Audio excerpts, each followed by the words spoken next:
ururka samafalka Soomaaliyeed ee Alpha Trust waxa uu xaruntiisa dhexe ku leeyahay magaalada London ee wadanka Ingiriiska. Wuxuu ururka ka shaqeeyaa barnaamijyo badan oo ay kamid yihiin qodista ceelbiyoodyada.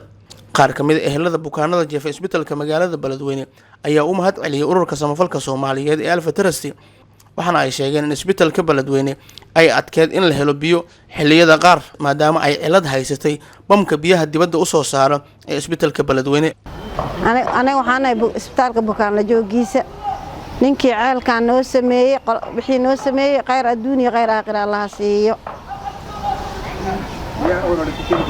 بيا مركي لو هتلاها أنا لقصو قاعد يجري بنانك إسبتال كلو أروري جري وحبذا بيا لان هذيك وحيتها ووقتها وحبذا مسكول محيتها وين كستو بيا لان دب كلا تدبو وقتها بيا مسكوش عقاي بيا وحلو دقراي بري waxa lagu qabsada ma lahan biyo laan wax ka daran ma lahan ninkii biyaha noo keenay qeyr adduunyo qeyr aakhir Allah siiyo. bismillaahir rahmaanir rahiim dadka ceelka noo dhisay waa ku mahadsan yihiin biyo laan daraadooda bukaanka la joognaa marmar banaankan ka soo aroorin boodinka markay go'aan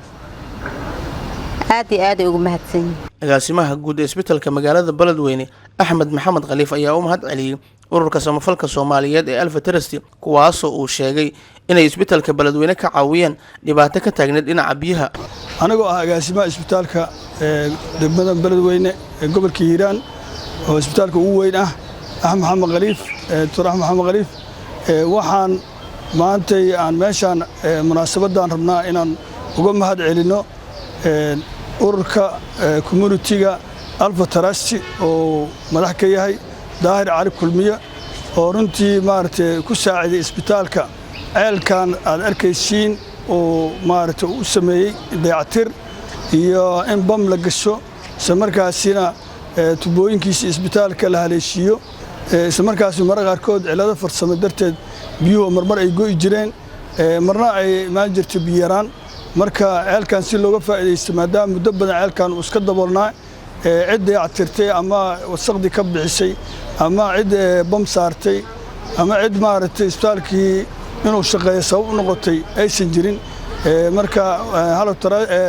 Alpha Trust Daahir Cali Kulmiye waxaan leeyahay maartay Ilaahay ka abaal mariyo idinkii ururkiinaba Allah idinka abaal mariyo sababtoo ah waxa weeye marka qofka uu maartay khayr sameeyo waxa weeye maartay manamshkuru naas la yashkuru laaliye ninkan ku mahadin bini'aadanka Ilaahayna ma mahadiyo marka mahad ka gaartaan leeyahay waana ihsaan ay sameeyeen oo Ilaahayna uu ka abaal marin doono. Ilaahay wuxuu yiri hal jisaa'ul ihsaan ee lagu jeeseeyaa xadiis kale nabiga kaleey salaam wuxuu ku yiri oo maartay man nafasa kurbatu mu'minana fasalla kurbu dunya wal aakhirah qofka mu'miniinta kurbada ka feeyda Ilaahay kurbada adduunyo aakhiro uu ka feeyda marka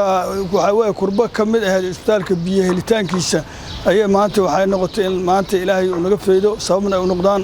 ururkaas Alpha Trust oo hogaaminaya Daahir Cali Kulmiye. isbitaalka magaalada Beledweyne ayaa ah isbitaalka ugu weyn gobolada dhexe ee dalka Soomaaliya waxaana isbitaalka adeeg caafimaad u soo doonto dadka ku nool dhulka maamulka Soomaalida Itoobiya gobolka Galgaduud Hiiraan iyo Bay iyo Boqol waxaana xilligan isbitaalka ka jirtay biyo la'aan ba'an kadib markii uu ciladoobay bamkii biyaha dibadda u soo saarayay hayeeshee bamka dibadda biyaha u soo saarayay ayaa waxaa hagaajiyay ururka samafalka Soomaaliyeed ee Alpha Trust oo ka damqaday dhibaatada ka jirtay isbitaalka magaalada Beledweyne. Maxamed Ismaan Makaraan, Universal TV, Beledweyne.